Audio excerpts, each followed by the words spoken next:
ഇന്നത്തെ അംഗം തുടങ്ങുകയാണ് കേട്ടോ. ചിഞ്ചുമ്മ ഇപ്പൊ ചെയ്യുന്നത് എനിക്ക് പോകാനുള്ള ഡ്രസ്സ് റെഡി ആയിക്കൊണ്ടിരിക്കുകയാണ്.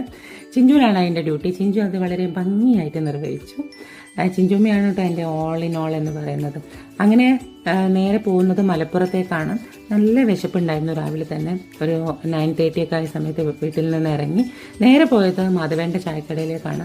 ഒരു ആശ്വാസം എന്നോണം ഒരു ചായയും മാധവേട്ടൻ്റെ വെറൈറ്റി മാധവേൻ്റെ കടയിലുള്ള സ്നാക്സിൽ ഒരു സ്നാക്സ് ഞാനും എടുത്തു. ചിഞ്ചുമ്മ ഇതാണ് കേട്ടോ, ബ്രെഡും എഗ്ഗും ഒക്കെ ഇവിടെ മിക്സ് ചെയ്തിട്ടുള്ളതാണ്. വളരെ നല്ല ഫ്രഷായിട്ട് ടേസ്റ്റി ആയിട്ടുള്ള ഫുഡാണ് കേട്ടോ ഇവിടെ കിട്ടുന്നത്. അങ്ങനെ നേരെ സിവിൽ സ്റ്റേഷനിലെത്തി. മലപ്പുറം സിവിൽ സ്റ്റേഷനിലാണ്.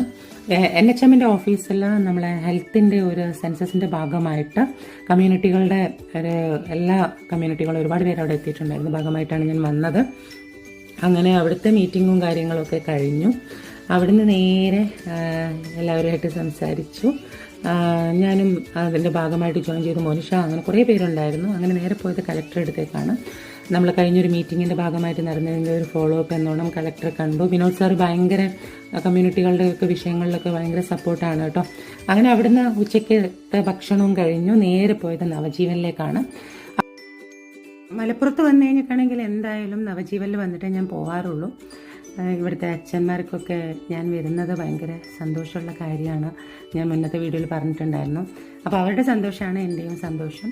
ഇവിടുത്തെ ഒരച്ഛന് ഭയങ്കര തീരെ വയ്യ, ശ്വാസമുട്ടലൊക്കെ കൂടിയിരിക്കുകയാണ്. പിന്നെ എല്ലാവരോടും സംസാരിച്ചിരുന്നു. എല്ലാവരും കുറേ തമാശകളും. ഇവിടെ ഒരു ഡയറക്ടറാണ് കേട്ടോ തൊട്ടടുത്തിരിക്കുന്നത്. അപ്പോൾ അടുത്ത പടത്തിൽ ഞാനാണ് നായിക എന്നാണ് എന്നോട് പറയുന്നത്. അപ്പോൾ അങ്ങനെ അവരെ കൂടെ കുറേ നേരം ഇരുന്ന് സംസാരിക്കുക എന്ന് പറയുന്നത് അതൊരു വലിയൊരു ഭാഗ്യമാണ്. അത് നിങ്ങളവിടെ വന്നു കഴിഞ്ഞാൽ നിങ്ങൾക്ക് മനസ്സിലാവും കേട്ടോ.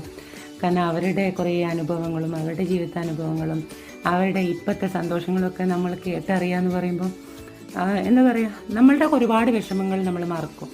കാരണം ഞാനൊക്കെ എന്ന് പറയുമ്പോൾ ഒരുപാട് ബുദ്ധിമുട്ടുകളിലൂടെ കടന്നു വന്നിട്ടുള്ളൊരു വ്യക്തിയാണ്. അപ്പോൾ എനിക്കും അവരുടെ വിഷമങ്ങൾ ശരിക്കും മനസ്സിലാക്കാൻ വേണ്ടി പറ്റും. ഒരു പോസിറ്റീവ് എനർജി അവരിൽ നിന്ന് കിട്ടാനുണ്ട്. അത് ശരിക്കും വേറെ എവിടുന്നും കിട്ടില്ല. അവരുടെ അടുത്ത് പോയത് മാത്രമേ കിട്ടുള്ളൂ. അപ്പോൾ നിങ്ങളൊക്കെ ഇടയ്ക്ക് വരാൻ ശ്രമിക്കണം ഇതുപോലത്തെ അച്ഛന്മാരുടെ വീടുകളിൽ. അങ്ങനെ പിന്നെ അവിടുന്ന് അവരോടെല്ലാവരോടും യാത്രയൊക്കെ പറഞ്ഞ് അവരുടെ ചിരിയും കളിയും ഏകദേശം ഒരു 1/2-3 മണിക്കൂർ നേരം അവരോടുകൂടി സംസാരിച്ച് ഞാനിവിടെ എല്ലാവരോടും ബബായ് പറഞ്ഞ് നേരെ പോയത് പെരിന്തൽമണ്ണയിലേക്കാണ് കേട്ടോ. അപ്പം പെരിന്തൽമണ്ണയിൽ ഒരു അഡ്വക്കേറ്റിൻ്റെ അടുത്ത് പോകേണ്ട ആവശ്യമുണ്ടായിരുന്നു.